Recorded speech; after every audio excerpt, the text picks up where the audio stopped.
Mesdames, Messieurs, bonsoir et bienvenue dans cette édition d'information. Aujourd'hui, nous recevons sur le plateau l'acteur de la société civile, Nuhu Arzika, président du MPCR. Avec lui, nous allons parler de liberté d'expression et de manifestation qui rencontrent beaucoup de problèmes actuellement. Mais avant de venir à lui, retenez que le Front pour la restauration de la démocratie et la défense de la République, FRDDR, a rendu public hier une déclaration pour dénoncer la situation très grave dans laquelle se trouve le Niger sur le plan socio-politique, économique et sécuritaire. Le détail dans le reportage qui va suivre. La situation socio-politique et économique de notre pays est grave et le Front pour la restauration de la démocratie et la défense de la République, FRDDR, l'a clairement énoncé dans sa première déclaration au titre de l'année 2020. Ainsi, dans cette déclaration, après avoir présenté ses condoléances aux familles des victimes civiles et militaires endeuillées par des attaques terroristes, le FRDDR impute la situation de guerre dans laquelle se trouve le Niger au président Issoufou Mahamadou. Convaincu qu'il faut occuper l'armée pour, je cite, éviter qu'elle ne s'occupe de son régime, Mahamadou Issoufou engage les forces armées nigériennes dans 2 théâtres d'opération, au Mali, puis contre Boko Haram au Nigeria, pays Boko Haram à propos de laquelle il promet de faire du Niger le tombeau de Boko Haram. Parallèlement, il choisit de politiser l'armée, écartant sous des prétextes fallacieux de nombreux officiers valeureux pour confier les rênes de l'armée à des hommes dont le seul mérite reste la loyauté non pas au drapeau national, mais au seul prince. Ceci explique l'inactivité coupable de nos moyens aériens, pourtant chèrement acquis, et l'étonnante inefficience de nos services de renseignement d'ordinaire si prompts et si efficaces, entre guillemets, dans la traque des militants des partis politiques de l'opposition, des acteurs de la société civile ou même des éléments des forces de défense et de sécurité. Le FRDDR a également fustigé l'instauration de la pensée unique par les tenants du pouvoir. La fragilisation des institutions démocratiques, le concassage des partis politiques de l'opposition, puis progressivement ceux de la majorité au pouvoir, la répression des activistes de la société civile, des médias privés indépendants et des syndicats. L'objectif visé étant l'instauration d'une pensée unique, un régime monarchique, avec, entre autres comme conséquence, le blocage de l'administration. Plus encore, le FRDDR a dénoncé la gestion clientéliste de l'État et la parodie d'enrôlement biométrique en cours. Le semblant d'audience foraine, la parodie d'enrôlement biométrique, la CENI maison, la Cour constitutionnelle, composée uniquement de militants du principal parti au pouvoir, procède de cette machination. Le constat est là. Le régime n'a nullement l'intention d'organiser des élections conformes ni aux règles démocratiques, encore moins aux standards internationaux. Pour le FRDDR, la situation que vit notre pays met à nu l'incompétence et la duplicité du président Issoufou Mahamadou. Elle lui est entièrement imputable en raison de ses mauvais choix politiques et stratégiques qui ont fait du Niger d'aujourd'hui un pays gangréné par la corruption, l'enrichissement illicite, le narcotrafic, l'impunité, l'injustice sociale et le népotisme. Un pays dans lequel tous les mécanismes de gouvernance démocratique sont bloqués, s'ils ne sont tout simplement pas inféodés au régime. Un délitement accéléré de l'état de droit où le viol de la Constitution est banalisé. Sur le plan sécuritaire, selon le FRDDR, la réorganisation des services de défense et de sécurité ne saurait suffire eu égard à la gravité de la situation. Le FRDDR engage le groupe parlementaire de l'opposition, dès la rentrée prochaine, à exiger du gouvernement de rendre publics les résultats des audits effectués au sein des ministères de la Défense et celui en charge de la sécurité publique, et de faire suivre immédiatement au parquet l'ensemble de ces rapports. Mettre en place une commission d'enquête afin d'élucider les raisons des défaillances et autres dysfonctionnements constatés au niveau de toutes les unités des forces des armées nigériennes. Déterminer les raisons de l'inactivité de nos moyens aériens et de l'absence de visibilité de nos services de renseignement. À la fin de la déclaration, le FRDDR relève que le président Issoufou Mahamadou est le principal facteur de désunion et de discorde nationale et qu'il a lamentablement échoué du fait de son incompétence notoirement connue et reconnue même au-delà de nos frontières. Aussi pour le FRDDR, le président Issoufou Mahamadou doit tout simplement partir pour que vive le Niger réconcilié, uni et fraternel. Bonsoir. La société civile à plusieurs reprises a tenté de manifester en ce qui concerne la situation sécuritaire, mais à chaque fois elle s'est retrouvée face au refus des autorités. Donc est-ce à dire que les Nigériens ne sont plus libres de s'exprimer et de manifester? Je vous remercie. Avant de répondre à votre question, permettez-moi de profiter de l'occasion que vous m'offrez pour réitérer nos condoléances les plus attristées à l'endroit de l'ensemble de nos forces de défense et de sécurité qui ont perdu de leurs camarades, ainsi que les familles éplorées par rapport à tout ce que vous connaissez, que nous avons eu malheureusement le temps de vivre dans notre pays ces dernières semaines, ces derniers mois. Cela dit, effectivement, on peut être amené à s'interroger et si réellement nous continuons à être en République et conformément à la Constitution qui est censée organiser les pouvoirs publics dans notre pays et qui encadre l'exercice des pouvoirs de chaque acteur. Notre Constitution est très claire. Dès le préambule, nous avons dit que notre ambition au Niger, c'est de bâtir un État de droit qui puisse garantir l'exercice des droits collectifs et individuels, qui puisse garantir la liberté, la justice, l'égalité, la dignité, la sûreté et le bien-être comme valeur fondamentale de notre société. C'est ce qui est écrit dans le préambule de la Constitution. Et d'autre part, l'alternance démocratique et la bonne gouvernance. Ça veut dire que, conformément à la Constitution, il n'est pas admissible qu'on puisse interdire aux citoyens de pouvoir bénéficier de leur droit à exercer,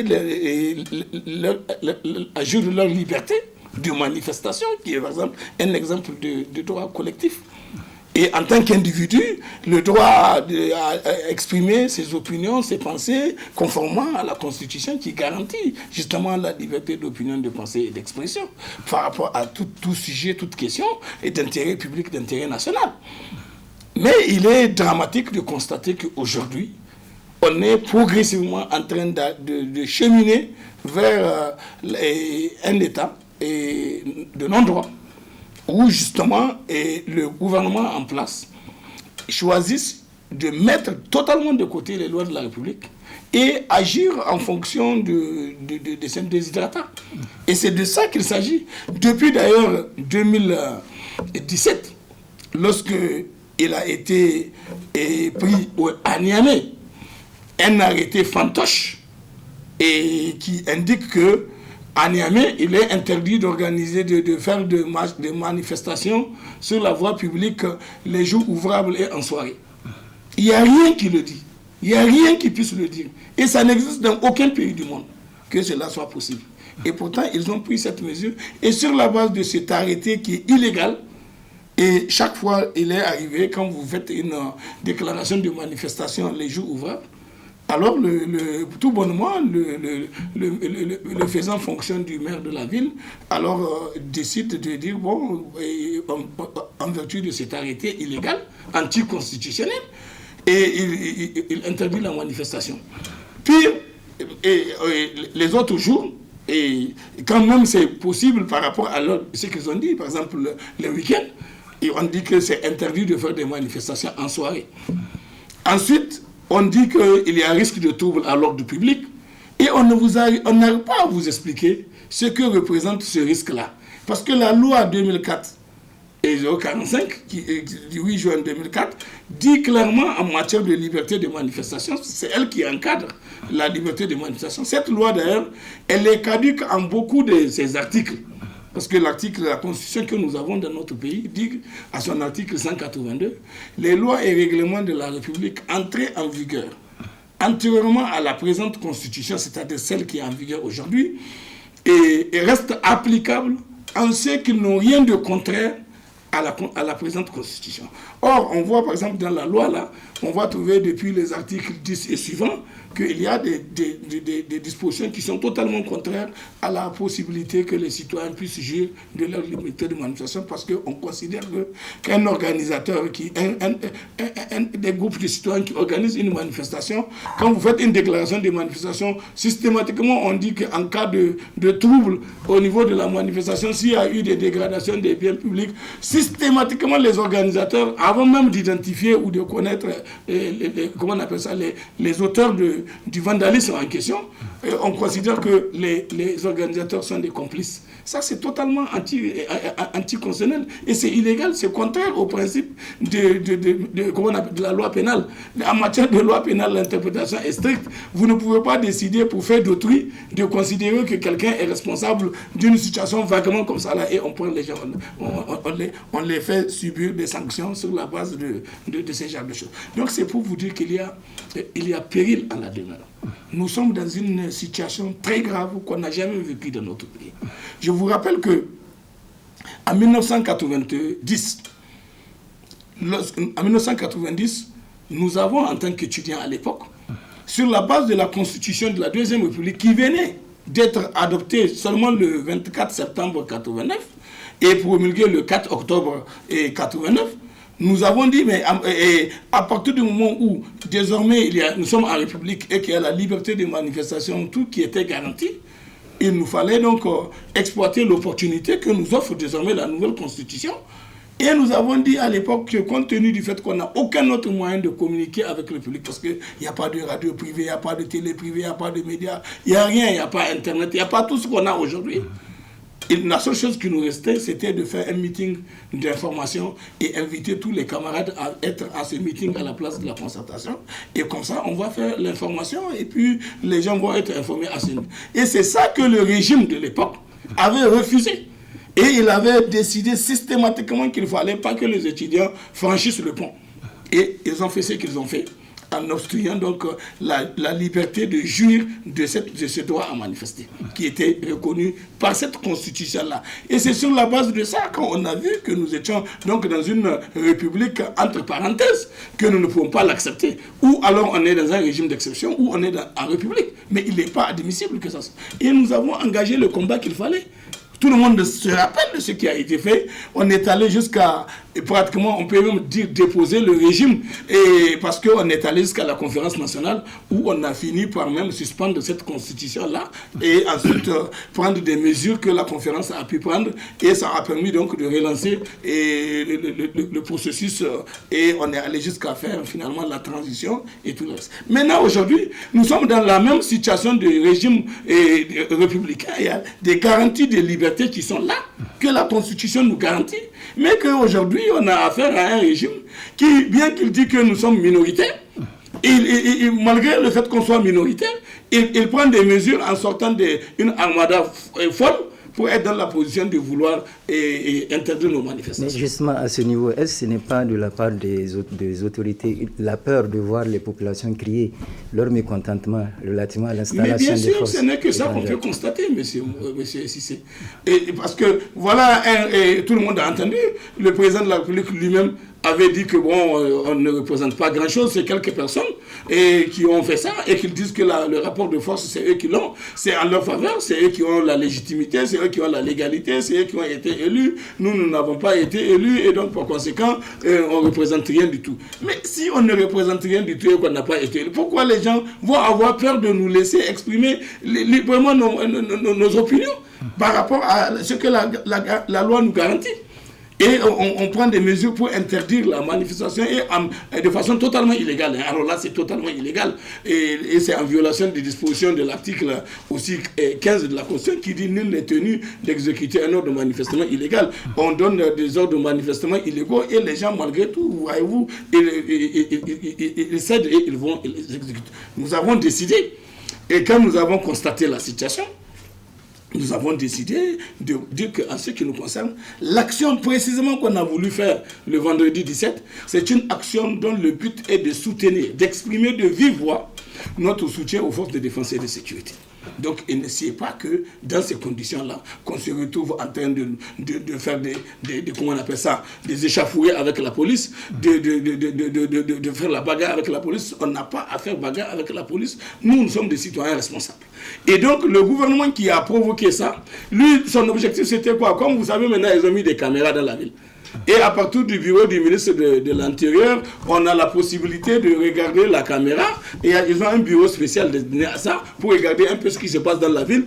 Donc ils veulent que nous, fils de ce peuple-là, fils du pays, les forces de l'ordre et nous, qu'on se mette à se rentrer dedans. Et eux, ils sont là-bas dans la caméra en train de nous regarder.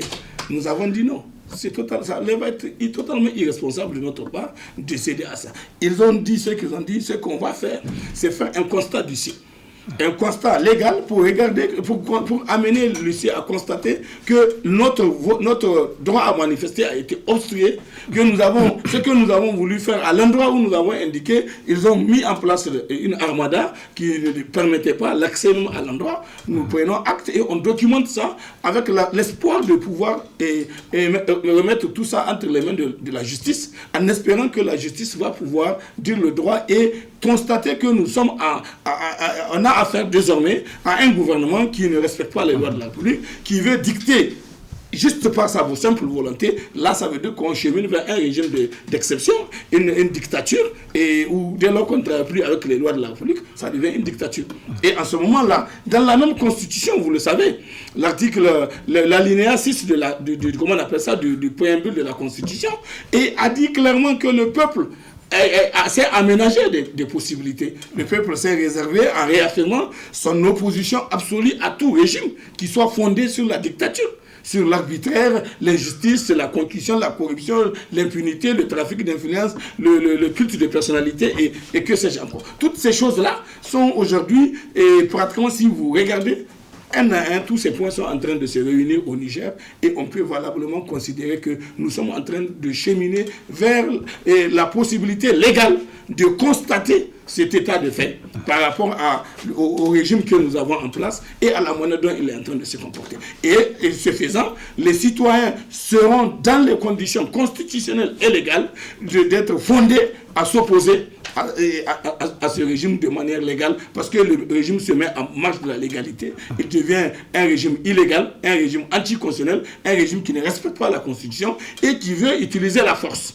Et ce que nous pouvons dire à ce niveau, c'est que les uns et les autres doivent se dire que nous devons tous avoir en conscience qu'on a quelque chose de fondamental qui est devant nous. C'est la protection de notre pays, la défense de notre pays, la défense de notre nation et lutter contre cette insécurité-là qui nous engage tous.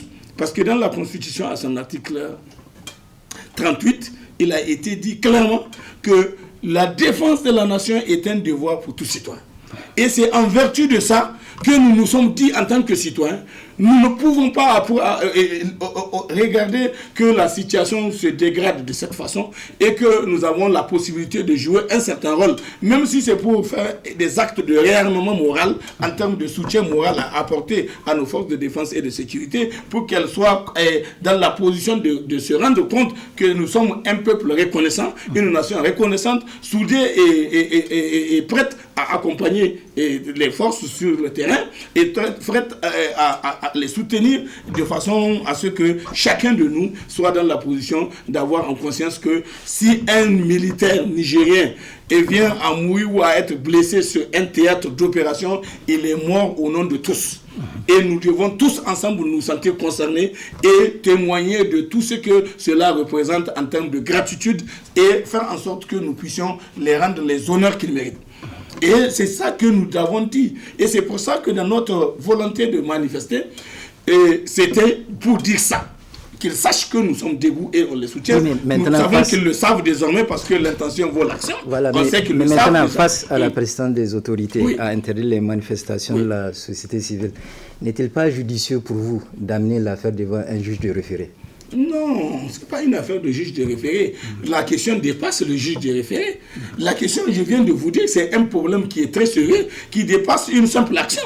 Ce n'est pas seulement qu'on a voulu faire une manifestation, la preuve chaque fois qu'on le fait. La dernière fois, toutes les fois qu'ils ont interdit de faire la manifestation, nous avons essayé de saisir la justice. La dernière fois, on n'a pas pu avoir la justice le 15 et les jours suivants, parce qu'il y a eu la grève comment on appelle ça? La grève des syndicats du Saman. Et cette grève donc a fait qu'on ne pouvait pas avoir quelqu'un au niveau de la justice, et donc le référé n'a pas pu se faire. C'est pour ça qu'on a constaté et puis on a laissé couler les choses. Néanmoins, on a fait tous les constats du siècle qu'il faut.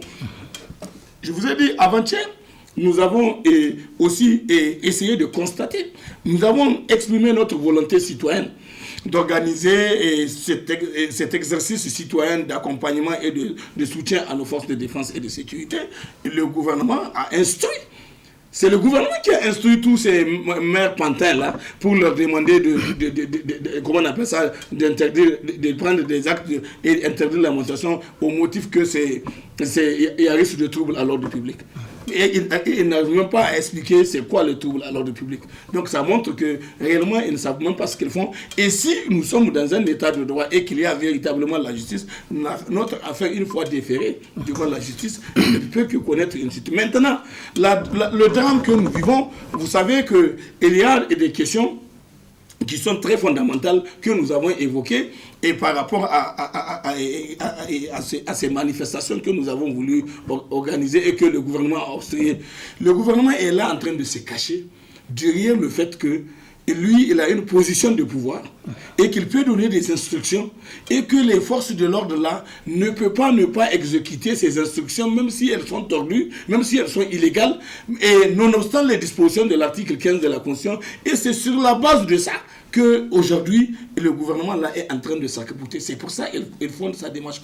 Et c'est ça que nous voulons dire en interpellant ici nos forces de défense et de sécurité pour qu'elles sachent. Nous sommes en République. Nous ne sommes pas dans un régime d'exception. Nous ne sommes pas dans un régime de non-droit. Et les prérogatives de chacun sont définies dans la loi. Et chacun a l'obligation de respecter les lois de la République, du président de la République à tous les citoyens. Et c'est clairement dit au niveau de l'article 39 de la Constitution, tout citoyen civil ou militaire a le devoir sacré de respecter en toutes circonstances, je dis bien en toutes circonstances, la Constitution et l'ordre juridique de la République. Donc il n'y a aucune circonstance qui puisse justifier que quelqu'un se met en marge de la légalité pour donner des instructions à des forces de l'ordre qui vont béatement comme ça le suivre et aller se mettre à s'en prendre aux citoyens qui ne sont qu'en train de jouir de leurs droits, d'exercer leurs droits qui sont légalement garantis. Nous, on n'a pas de problème avec les forces de l'ordre. Les forces de l'ordre, ce sont des forces de l'ordre, c'est pour nous, ce sont nos forces de l'ordre. Ce sont les citoyens nigériens qui ont choisi ce métier, qui le font pour la République, pour protéger les citoyens. Donc on n'a pas de conflit avec eux. Et c'est pour ça, chaque fois que nous avons organisé et entrepris des initiatives d'action de société civile, nous avons toujours évité que cela nous conduise à des confrontations. Si vous avez remarqué, en 2005, quand nous avons fait notre première manifestation, et le pouvoir, quand il a voulu obstruer ça, nous avons passé à la ville morte. Pour être dans la position de dire qu'il va constater de lui-même qu'il n'y a pas que ça comme on voit, tout ce qui va nous amener à nous confronter.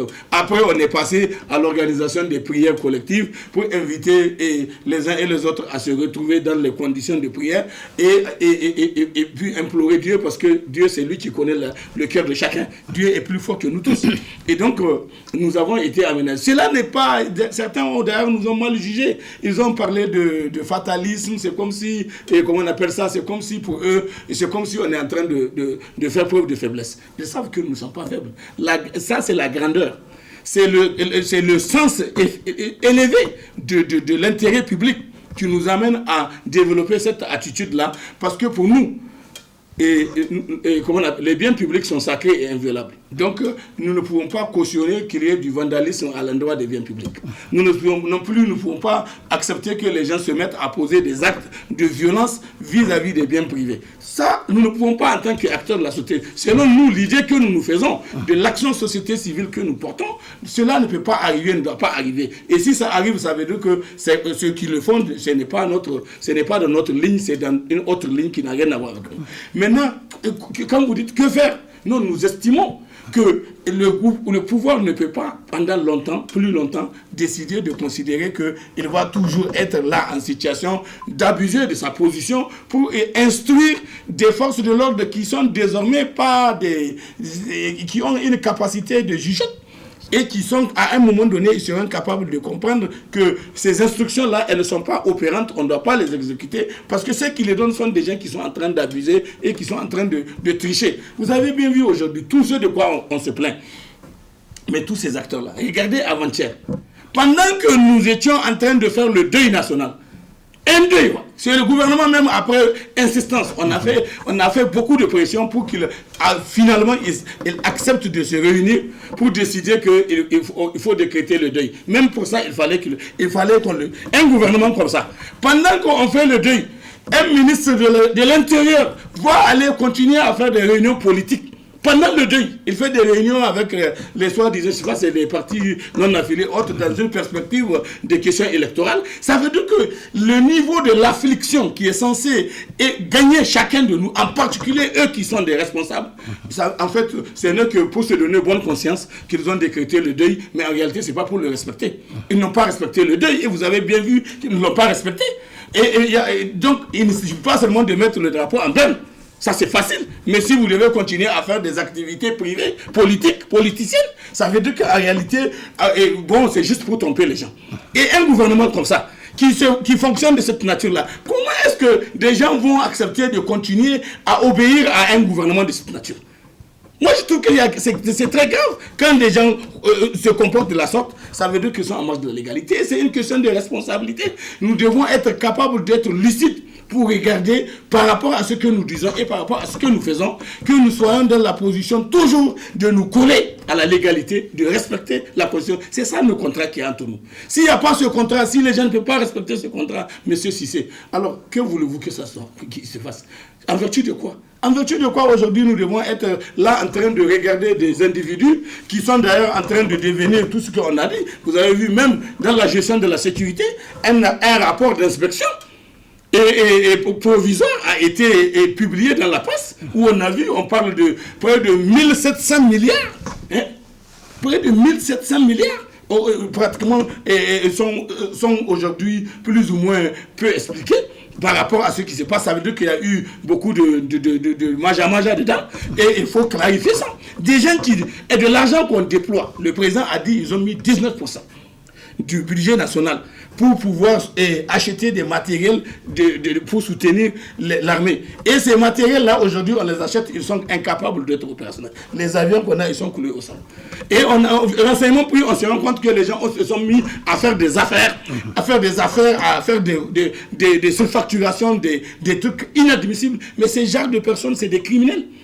Ce sont des criminels qui méritent d'être exposés à la place de la concertation et être pendus. Mais maintenant, dans ce cas, à ce niveau, quel appel avez-vous à lancer à l'endroit des populations pour finir? L'appel que nous avons à lancer à l'endroit de tous les Nigériens, qu'ils soient à l'intérieur ou à l'extérieur, c'est de se dire que le combat citoyen que nous sommes en train de faire, c'est un combat d'intérêt public. Ce n'est pas un combat d'intérêt personnel. Ce n'est pas un combat que nous faisons aussi de façon personnelle contre X ou contre Y.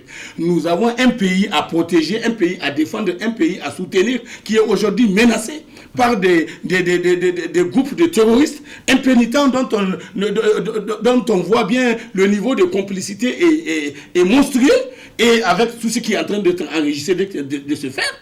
Donc, et nous devons travailler à aller dans le sens de prendre conscience individuellement et collectivement de tout ça pour être dans la position d'éviter à ce que nous ayons un gouvernement qui peut se comporter de la sorte. Et des gens qui, surtout particulièrement en ce qui concerne le président de la République, lui qui a le mandat, lui qui est pratiquement sous serment, les autres Gékanaïka, les qui sont là, mais il ne peut pas continuer à regarder ça comme ça, sans rien faire et laisser que ces individus-là puissent être dans la position de mettre le pays dans une situation catastrophique. Et c'est pour ça que nous disons, en ce qui nous concerne, il est de la responsabilité individuelle et collective de chacun de nous, chaque citoyen nigérien, que nous devons prendre conscience que la situation est suffisamment grave et nous devons nous donner les mains dans les mains et les moyens de faire en sorte qu'on crée les conditions qui vont permettre de faire face à la situation. Il faut absolument que cela soit possible. Parce que si nous ne pouvons pas le faire, les djihadistes là, comme on dit, qui sont en train de nous attaquer, et les gens ils viennent nous attaquer, ils nous tuent, ils tuent nos gens dans les compagnies. Imaginez, des gens qui osent venir attaquer des compagnies dans leur siège, ils tuent des centaines de personnes. Et que ces gens-là, ils peuvent disparaître malgré l'alliance fantoche que nous avons avec ces gens-là qui sont soi-disant nos amis, en même temps les amis de nos ennemis, et qu'on considère que nous devons croiser les bras et on ne doit pas en parler, et parce que tout simplement, il y a un certain Macron qui dit qu'il faut que ça soit comme ça. Et c'est ça qu'il veut, et il veut exiger ça de nos différents chefs d'État, et que si eux, ils ont pris en otage, mais nous, on n'est pas pris en otage. Si eux, ils ont des engagements ou ils ont des choses qui les ligotent, mais nous ne sommes pas dans cette situation-là. C'est pour ça que nous devons être capables de savoir nous donner les moyens de ne pas nous laisser contrarier dans nos initiatives par des velléités de cette nature. Vous avez bien vu un pays comme le Mali. Malgré la situation du Mali, eux, ils ont été capables d'organiser leur manifestation. Personne n'a fait obstruction à la manifestation. Et tant plus la manifestation n'est pas obstruée, plus la possibilité de la faire, et comment on appelle ça, de la faire pacifiquement, de la faire sans problème, est réunie. Aujourd'hui, vous voyez bien, chaque fois qu'il y a eu même des échauffourées, peut-être même avant-hier, on a eu quelques escarmouches qu'il y a eu, et parce que tout simplement la police étant sortie, elle a essayé pour certains groupes de gens où les gens se sont mobilisés, parce que la mobilisation était réellement là, mais bon, et comme c'était interdit, la police a chargé, elle a mis le gaz lacrymogène, et en le mettant, quelques-uns ont dû peut-être être blessés, alors qu'on aurait pu éviter de faire ça. Nous, tout le monde sait que nos manifestations sont pacifiques. Quand nous organisons des manifestations, c'est juste pour réunir les gens, on se réunit, on dit ce qu'on a à dire et on disparaît. Et ça n'a jamais causé des problèmes. On n'a jamais eu ce genre de problème. Même un cheveu de quelqu'un n'a jamais été touché quand nous organisons nos manifestations. Donc c'est pour ça que nous disons qu'il faut absolument que chacun de nous se ressaisisse. Le gouvernement doit se ressaisir. Je veux dire, le président de la République doit se ressaisir. Il doit être dans la position de pouvoir et se rappeler les obligations qui pèsent sur lui par rapport à son serment. Et tous les autres citoyens que nous sommes, nous devons être dans la position aussi d'en tenir compte, qu'on soit citoyen, civil ou militaire. La Constitution nous dit ce que je viens de rappeler dans les dispositions de l'article 39. Et donc, ce faisant, si nous nous organisons de cette façon, nous avons la possibilité de nous donner la chance de sauver notre pays de cette situation qui est en train d'être dénaturée. Vous avez vu le dernier sommet de Pau là. La décision qu'ils ont prise, c'est de dire, bon, on va recentrer l'intervention au niveau de zone de 3 frontières, c'est-à-dire au niveau de l'Iptako. Alors que nous, au Niger, le problème qu'on a, c'est pas au niveau de l'Iptako. Le problème qu'on a au Niger par rapport à ces problèmes de terroristes et de djihadistes, c'est tout ce qu'il y a sur le long de la frontière entre le Niger et le Mali, particulièrement dans la zone nord. Tout ce qu'il y a de cette bande-là, c'est des choses qui sont importantes et que les gens doivent être en situation de... Donc c'est pour ça que nous devons être capables de comprendre que nous ne pouvons pas nous accommoder de ce qui vient d'être dit au niveau de Pau et considérer que c'est avec ça qu'on va chercher la solution. Nous devons nous réorganiser et nous faire confiance les uns les autres en tant que Nigériens, savoir que c'est un problème nigérien d'abord, c'est en tant que Nigériens que nous devons y faire face et tous ensemble. Il faut que le président de la République puisse avoir le courage de créer les conditions d'une dynamique qui va rendre possible une sorte de dialogue national, d'union sacrée nationale qui va nous permettre ensemble, les mains dans les mains, sans cette espèce de défiance qui se fait aujourd'hui. On constate les uns et les autres défis. Et il faut que nous soyons capables de faire ça. Donc, vous avez vu aujourd'hui aussi, autre élément d'information, peut-être à la fin, C'est avec quoi on s'est réveillé hier matin, où on a eu des gens qui ont ils ont perdu la tête, ils sont partis, ils ont construit un faux profil me concernant. Et ils ont dit, bon, ils ont pris ma photo de mon profil, ils ont créé un compte, et après ils ont fait une capture d'écran, et ils ont dit, voilà, que j'ai décidé de mettre fin à ma carrière de société civile et de démissionner de la société civile parce que j'aurais éprouvé un sentiment d'échec par rapport aux actions que nous avons menées, ce qui est totalement faux. C'est archi faux, ça n'a rien à voir. Et puis en plus, à la société civile, ce n'est pas une carrière qu'on fait, c'est une vie. C'est une vie, la société civile.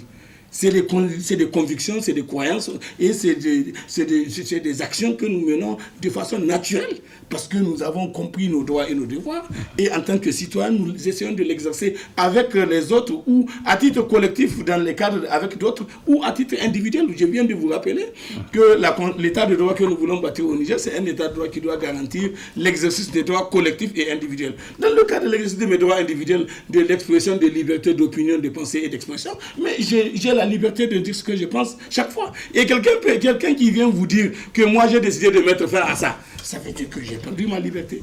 J'ai perdu ma liberté, donc c'est comme si j'arrête de respirer. Donc c'est faux. La lutte continue.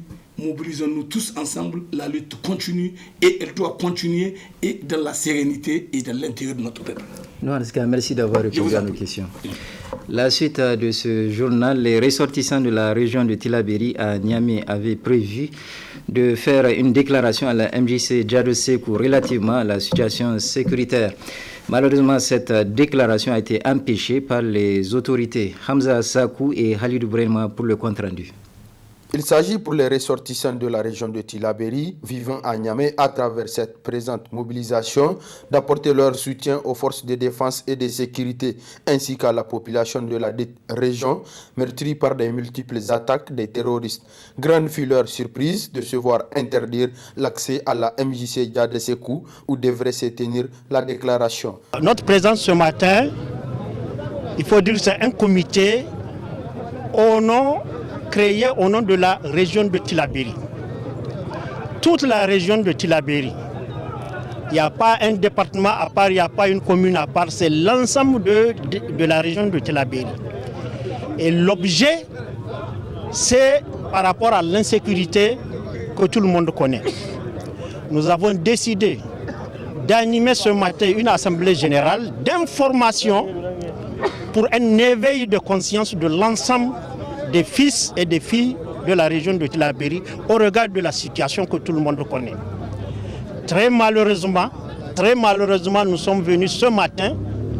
Nous avons trouvé la police qui nous a empêché l'accès à la salle pour vous entretenir, n'est-ce pas, de pourquoi nous vous avons fait venir. Mais comme dirait l'autre, ce n'est que partie remise. Nous invitons tous à retourner à leurs préoccupations. L'objectif de cette déclaration ne vise que l'implication de tous les ressortissants de Tillabéri pour que règne la paix dans cette région. Nous ne sommes contre personne, nous ne sommes pas des subversifs, mais c'est pour la région. Aujourd'hui, force est de constater que partout dans la région de Tillabéri, on ne dort pas. C'est des chefs coutumiers qui sont enlevés, c'est des chefs religieux qui sont assassinés, c'est des prélèvements d'impôts sur le bétail. Ça n'est trop duré et nous ne pouvons rester indifférents par rapport à cette situation. Nous avons cherché effectivement à savoir pourquoi, parce que hier jusqu'à 21h, on nous a garanti, rassuré que notre activité se tiendra. Ce matin, nous sommes venus, ils ont barricadé. Personnellement, nous les avons approchés pour savoir pourquoi. Ils ont dit non. Eux, ils répondent à des instructions. Nous avons tenté de rentrer en contact avec leurs supérieurs qui disaient qu'à l'intérieur, il n'y a personne. Ils ont dit personne, donc ne laissez personne rentrer. Ni plus ni moins, on n'a pas eu d'informations. Nous sommes respectueux des lois et règlements du pays. Nous allons surseoir à l'activité de ce matin. Mais Inch'Allah, nous allons revenir et nous allons tenir ça.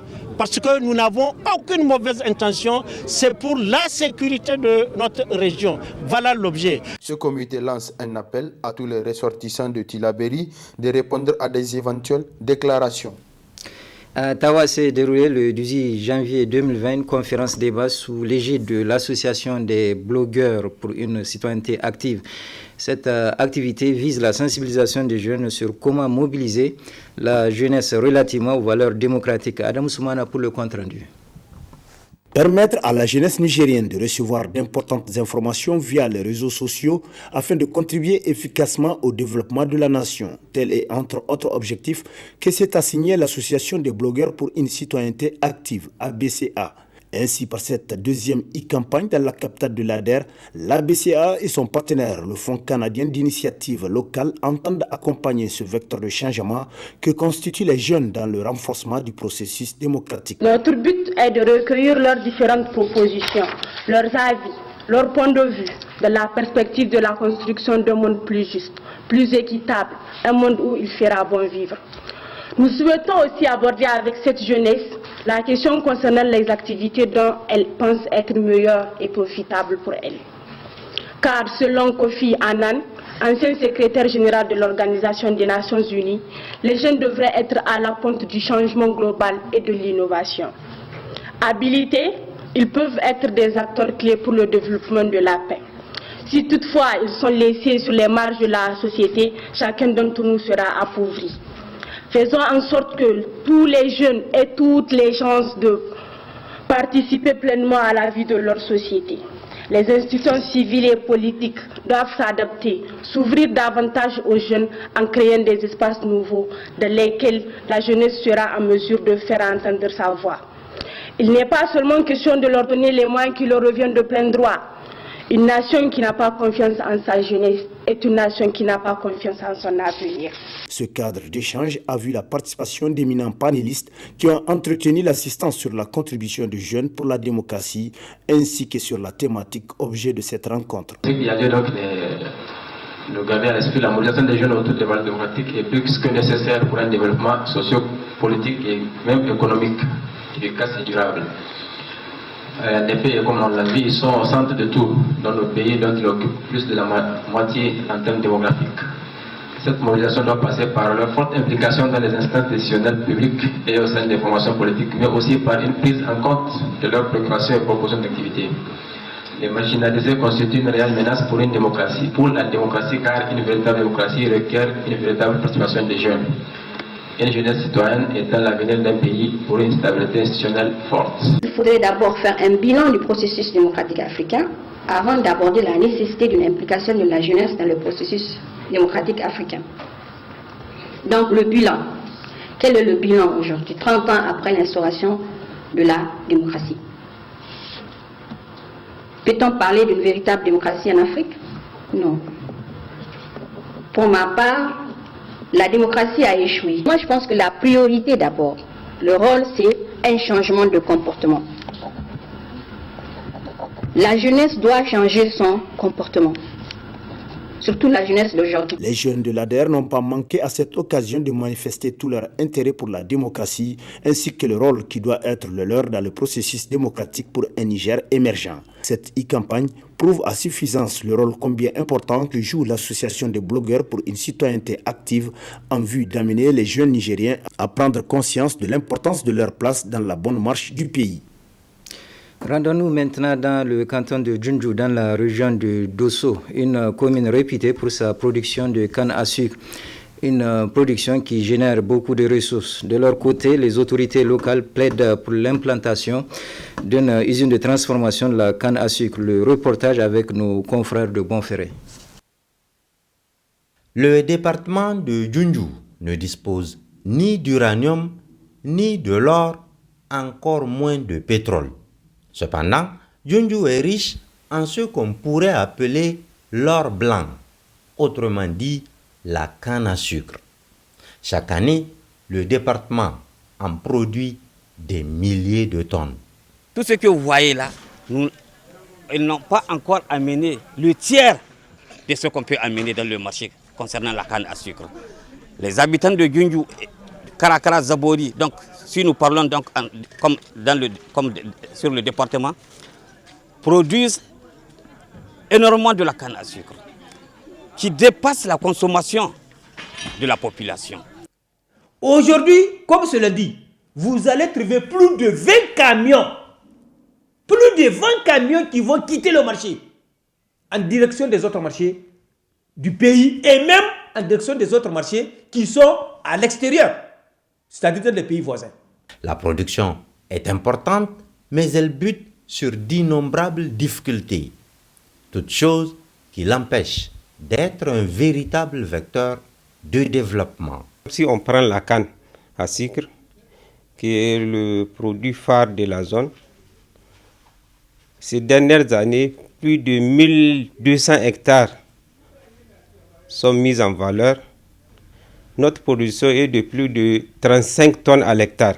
Pour cela, si les producteurs ont un peu d'appui, cette production peut aller jusqu'à 10 000 hectares. Heureusement, une solution existe et elle est à portée de main. Une moindre volonté politique pourrait changer la donne. Pour encourager nos voyantes populations, pour encourager ces producteurs, c'est de pouvoir installer au niveau de la commune de Djundju une usine de canne à sucre. Il y a eu en tout cas un engagement qui a été pris par notre honorable chef de canton, qui est là aussi en train de chercher aussi pour qu'il y ait cette installation de l'usine de canne à sucre à Djundju. Nous le remercions vraiment d'une manière forte. La commercialisation. Les producteurs, actuellement, ils ne gagnent presque rien. C'est vraiment les intermédiaires. Il y a trop d'intermédiaires dans le processus, ce qui fait que les vrais producteurs et l'usine, l'avantage de l'usine, ça permet de faire face vraiment. Le département de Djundju, sur le plan de la production de canne à sucre, est suffisamment bien. D'où vraiment l'implantation de cette usine nous permettra le développement de l'économie de ce département. Pour l'heure, les producteurs de canne à sucre de Djundju ne peuvent compter que sur le soutien moral du chef de canton et son ambition de doter le département d'une usine de sucre. Ce soutien moral est illustré par ces images de l'honorable Bachir Harouna Ambali qui laisse son 4x4 derrière pour parcourir les champs sur une charrette à traction animale dans l'objectif d'encourager les producteurs. L'honorable Ambali donne aussi l'exemple en se proposant de labourer personnellement le champ d'un paysan qui s'en est trouvé honoré et plus que jamais galvanisé à poursuivre son dur labeur. Ce journal est à présent terminé. Merci de l'avoir suivi et je vous souhaite de passer une excellente soirée.